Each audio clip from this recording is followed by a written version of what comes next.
대한민국을 지키는 가장 높은 힘, 대한민국 공군. 공군의 역사는 무에서 유를 창조한 기적의 역사라 할 수 있습니다. 항공 선각자들의 피땀 어린 노력과 희생을 기반으로 항공 불모지였던 대한민국의 공군이 창군됐고, 변변한 전투기 한 대 없이 20대의 경항공기만으로 창군된 우리 공군은 창군 9개월 만에 6.25 전쟁을 맞은 최악의 여건 속에서도 목숨을 건 용전분투로 대한민국 수호에 크게 기여했습니다. 휴전 이후 전력 증강을 위해 쉼없이 매진한 우리 공군은 세계에서 유례를 찾기 힘들 만큼 빠르게 국가방위의 핵심 전력으로 성장했습니다. 이제 대한민국의 하늘을 넘어 우주를 향해 비상하는 자랑스러운 대한민국 공군.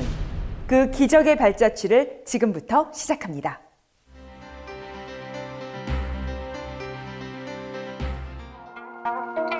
천상열차 분야 지도 각석이란 이름으로 돌에 새긴 천문도등 서점이 국보로 지정되었으며 과학기술문화재를 처음으로 국가지정 유형문화재로 정한 것은 경천의 인사생을 신봉했던 우리 선조들은 하늘과 우주를 모든 사물의 으뜸이라 생각하고 이에 대한 관찰과 연구를 게을리하지 않았습니다.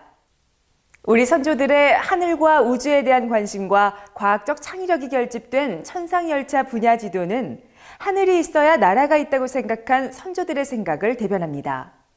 천상열차 분야 지도에 깃들어 있는 우리 선조들의 하늘과 우주에 대한 경외심은 자연스럽게 대한민국 공군의 영공 수호 의지로 계승됐고, 앞으로도 세계 인류의 항공우주군을 만들어 나가는 강력한 동력으로 작용하게 될 것입니다.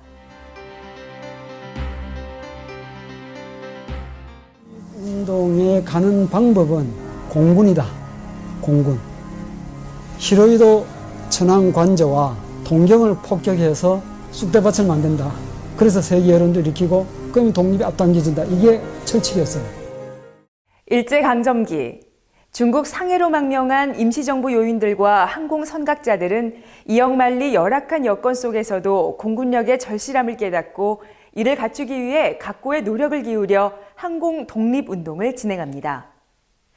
그리고 마침내 1920년 미국 캘리포니아 윌로우스시의 최초의 임시정부 한인 비행학교를 설립하는 쾌거를 이뤘고, 이곳에서 비행수를 익힌 한인 비행사들은 미군이나 중국군에 편입돼 대일전쟁에 참여해 실전 경험을 착실히 쌓으며 공군 창설을 위한 활동을 줄기차게 전개해 나갔습니다. 1943년 상해 임시정부는 공군설계위원회 조례를 공포해 공군 창설을 위한 법적 절차를 밟기 시작했고, 1944년에는 상해 임시정부 군무부내 공군설계위원회를 결성, 국내 진공작전을 위해서 미군과 함께 훈련도 실시했습니다.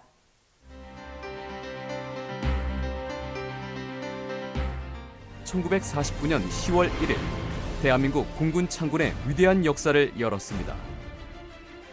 경비행기 20대와 1,600명의 병력이 전부인 이름뿐인 공군이었지만 안팎의 반대를 극복하면서 무에서 유를 창조한 기적의 창군이었습니다.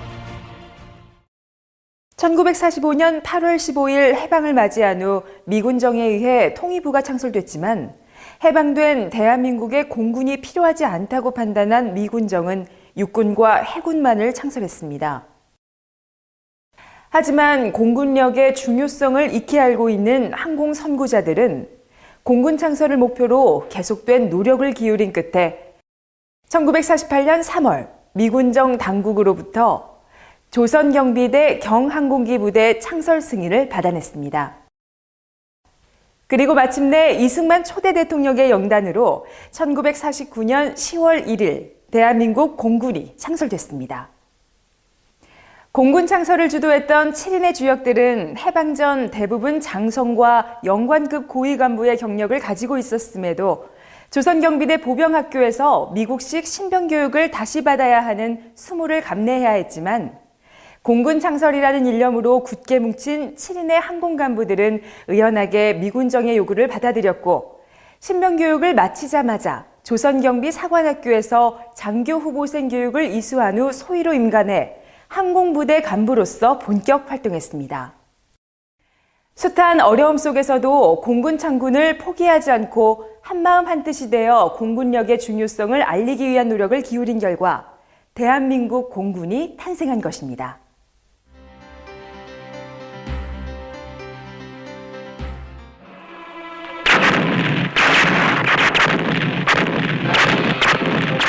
(1950년 6월 25일) 38선 이남 땅이 평화에 잠들고 있던 일요일 새벽, 북계 공산군은 소련제 탱크를 앞세우고 38선 전역에서 기습 남침해 왔습니다.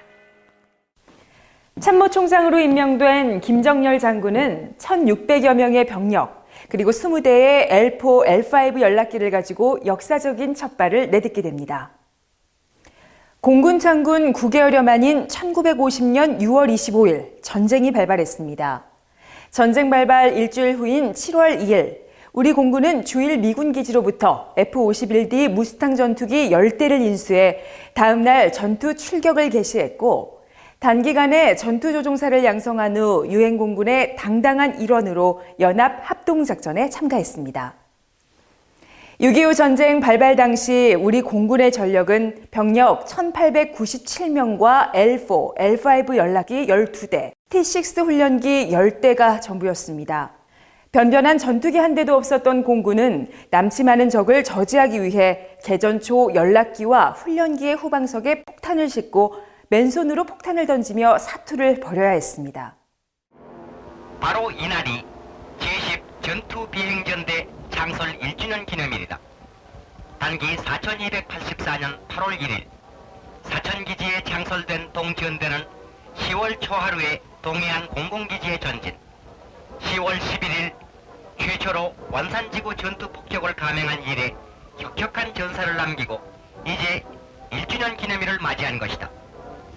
우리 공군은 일면 전투, 일면 건설의 기치 아래 6.25 전쟁 기간 동안 총 14,163회의 출격을 감행했고, 승오리 철교 차단 작전, 평양 대폭격 작전, 3.5.1 고지 전투 항공 지원 작전 등 수많은 작전 임무를 통해 눈부신 전과를 거뒀고, 쉴 새 없는 전투를 수행하는 중에도 전력 증강을 위해 꾸준히 노력한 결과 휴전 무렵에는 1개의 전투비행단, 3개 전투비행대대, 전폭기 79대를 포함한 총 110대의 전술 항공기를 보유한 공군으로 성장할 수 있었습니다.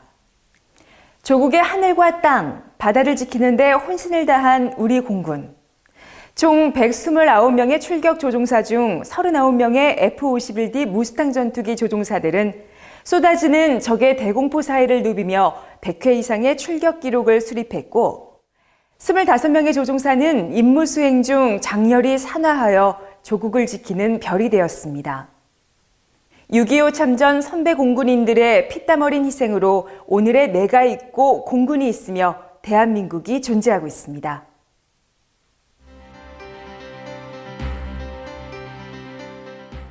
유엔 공군과 어깨를 나란히 하고 싸우고 있는 우리 공군 용사들은 창공을 제압하려는 강철 같은 결심하에 맹렬한 훈련을 거듭하고 있다. 이미 최신식 전투기를 비롯하여 정찰기의 조정도 매우 익숙해졌다. 각종 군사시설과 자라는 국군의 모습을 시찰해온 유엔 한의 대표 일행. 창군과 동시에 최악의 여건 속에서 전쟁을 치르고 어려움을 극복해낸 대한민국 공군은 정전 이후 현대전 수행에 적합한 전력 강화와 실전적 교육체계 개선에 주력했습니다. 6.25 전쟁 휴전 직후인 1953년 10월, 공군력 건설과 국산 항공기의 필요성을 절감하고 공군 기술학교를 통해 2인승 다목적 경비행기 부활호를 제작했습니다. 1955년 C-46 수송기 도입으로 우리 공군 단독으로 공수 임무를 시작했고, F-86F 전투기와 T-33 훈련기 도입으로 제트기 시대가 열립니다. 전술 요격 관제 능력 구비를 위해 제30 방공관제 경보대대를 창설하고 미군으로부터 레이더 기지를 인수해 자체적인 방공관제 능력을 갖추기 시작했습니다.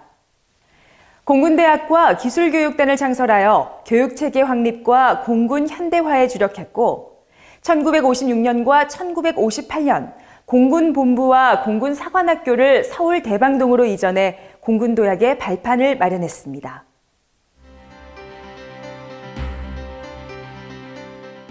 시속 1600km를 자랑하는 F-5A 초음속 제트기를 인수함으로써 우리 공군은 대공 방위와 군의 현대화를 위해 새로운 전기를 마련했습니다.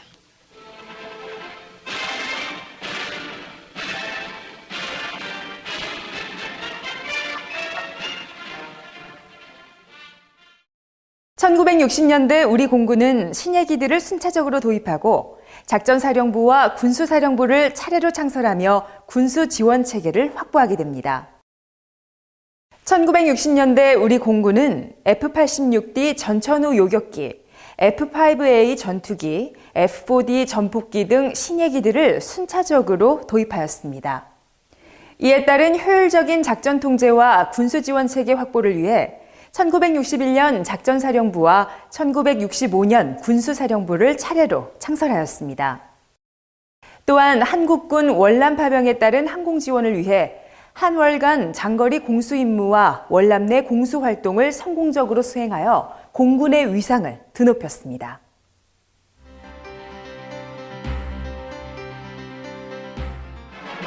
하늘을 지키는 우리의 공군. 주변 정세의 변화가 우리에게 어떠한 시련을 몰고 온다 하더라도 이를 슬기롭게 극복하고 우리의 운명을 개척해 나갈 주인은 바로 우리 자신이라는 책임감으로 이렇듯 자주국방 태세를 굳건히 갖추고 있습니다.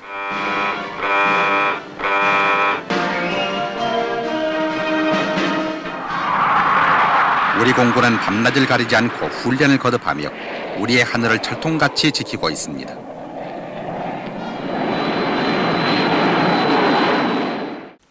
(1970년대는) 한반도를 둘러싼 국제정세의 변화로 북한의 도발 위협이 어느 때보다 높은 시기였기에 우리 공군은 전력 보강과 자주국방에 힘을 쏟았습니다. 한반도를 둘러싼 국제정세의 변화로 북한의 도발 위협이 어느 때보다 높은 시기였던 1970년대. 우리 공군은 북한에 비해 상대적으로 열세인 공군 전력 보강과 자주국방을 위한 전투력 강화를 위해 국산 경항공기 세메오 제작, F-4D 방위성금 헌납기, F-4E, F-5EF 전투기, S-2A 해상 초계기 등을 도입해 전력을 증강시켰고 예천과 청주에 공군기지를 건설하며 기반시설을 확충하고 공군의 핵심 인재 양성을 위해 교육사령부와 제2사관학교를 창설했습니다.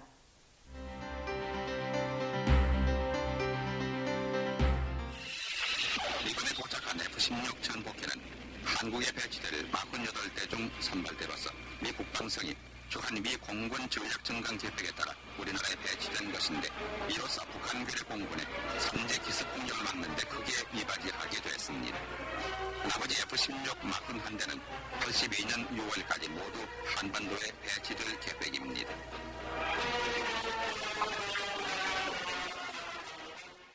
(1980년대에) 들어서면서 한반도 정세 변화에 적극 대처하며 공군 전력의 질적 개선을 실천해 나갑니다.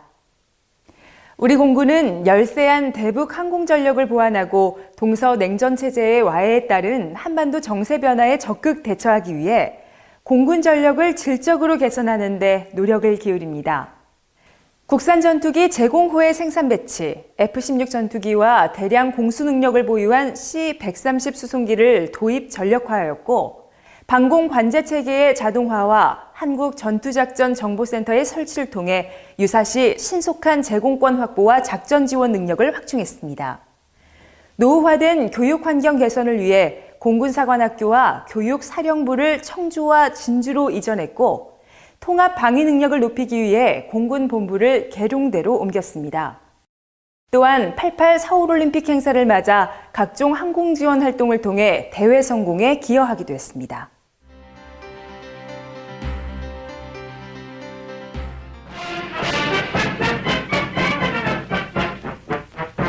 다국적금 지원을 위한 한국공군수송단이 김해 공군기지에서 창설됐습니다.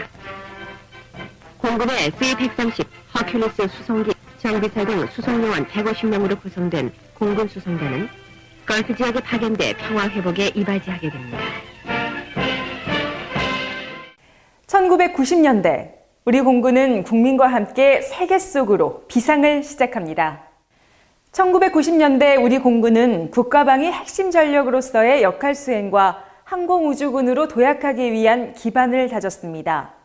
공군 방공포병사령부의 창설, KF-16 전투기 생산과 배치, CN-235M 다목적 수송기와 HH-47 헬기 등을 도입했고, 걸프전 참전을 통해 다국적 군의 일원으로 국제적인 작전을 성공적으로 수행하게 됩니다.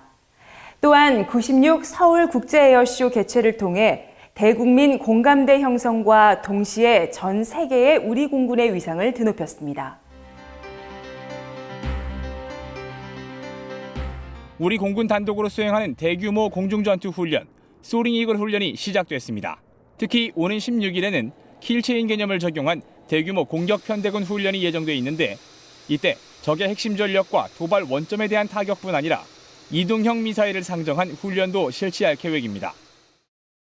그리고 드디어 2000년대, 대한민국 공군이 첨단 정예 강군으로 우뚝 섭니다. 2000년대 대한민국 공군은 항공우주군 도약을 위한 비전을 제시하고 이에 걸맞은 첨단 정예 공군의 면모를 착실히 갖춰나갔습니다. 순수 국내 기술로 개발한 KT-1 훈련기와 T-50 초음속 고등 훈련기를 전력화하였고, 동북아 최강의 F-15K 전투기 도입을 비롯해 정보와 정밀 공격 능력이 결합된 첨단 무기 체계 확보를 위해 노력했습니다. 또한 최초의 여성 전투기 조종사 양성 등 미래 전장 환경에 부합하고 안보 환경에 대비할 수 있는 강한 공군으로 또 한 단계 성장했습니다. 공군이 인공위성의 움직임과 같은 우주 정보를 미국으로부터 실시간으로 받는 국가 차원의 상황실을 처음 문을 열었습니다. 이를 통해 첨단 군사작전 수행도 가능하게 됐는데요. 향후 우주 전력을 확보하는 데도 도움이 될 전망입니다. 2010년대 들어서 우리 공군은 하늘보다 더 높은 우주를 향해 힘찬 비상을 시작합니다. 창군 이래 짧은 기간임에도 기적과도 같은 발전을 이룩해온 대한민국 공군은 마침내 하늘과 우주, 그리고 정보 영역을 아우르는 최첨단의 전장 감시 체계와 지휘 통제 체계, 장거리 정밀 교전 능력을 착실하게 갖춰나가기 시작했습니다. 훈련지인 미국 알래스카까지는 7,200여 킬로미터.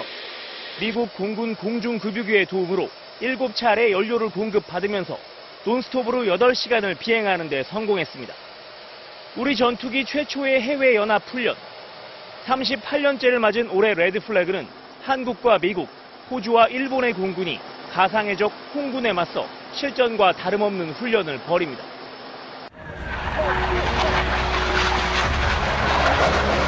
태극기를 그리는 과정에서 닭살이 막 돋았어요. 그거 보고 야, 우리가 뭔가 정말 해냈구나. 정상에 오르는 그 기분?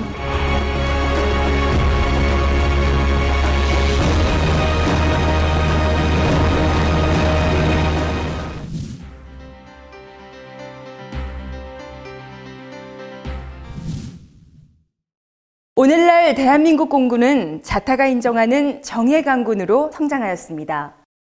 이처럼 짧은 기간에 우리 공군이 대한민국을 지키는 가장 높은 힘으로 우뚝 설 수 있었던 것은 수많은 애국선열과 선배 공군인들이 흘린 피와 땀, 눈물이 있었기 때문입니다. 일제강점기 잃어버린 나라를 되찾기 위해 싸웠던 항공독립운동가들의 애국심과 해안, 극적이고 감동적인 공군 창설을 이끌어낸 창군 7인의 노력과 헌신, 전투기 한 대 없이 맞은 6.25 전쟁에서 목숨을 걸고 조국을 지켜낸 호국 영웅들과 위국 헌신 살신성인의 표상인 순직 장병들의 희생정신은 지금의 대한민국 공군을 있게 한 힘의 원천입니다. 이제 국민에게 신뢰받는 최강의 정예 공군 육성으로 대한민국의 안전보장과 국익 증진, 나아가 세계 평화에 기여할 수 있는 항공우주군으로 비상하기 위한 최선의 노력을 경주하고 있습니다.